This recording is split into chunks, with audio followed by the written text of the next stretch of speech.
तार बेटा हूँ तू घर में रखियो हम घर में ना रखे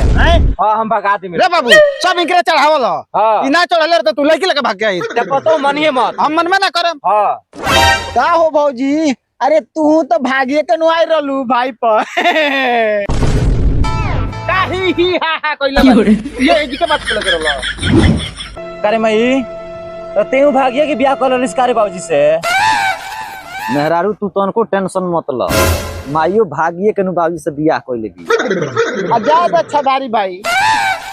और कुछ ना तो सुंदर पतो होता ले आइल बा चाहे कोनो जात होके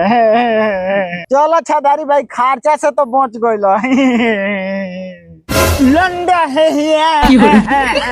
पहले गाय का कइले गाय बात होता कमची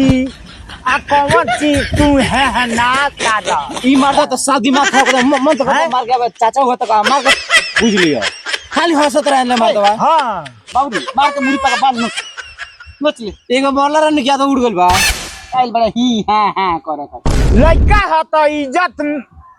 माटी में मिला दल सही लंड है पहले गाय इधर मजा आओ हाँ मजा आवता इनका